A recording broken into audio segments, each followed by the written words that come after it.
நான் உனக்காக பேசினேன், யார் எனக்காக பேசுவார்?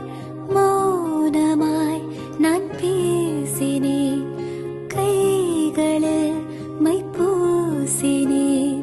நீ வந்த கனவெங்கே காற்று கை வீசினே, அன்பென்னும் தூண்டிலாய் நீ வீசினாய். நீனாகிறேன் அன்பே, உன் முன்பு தானடா இப்போ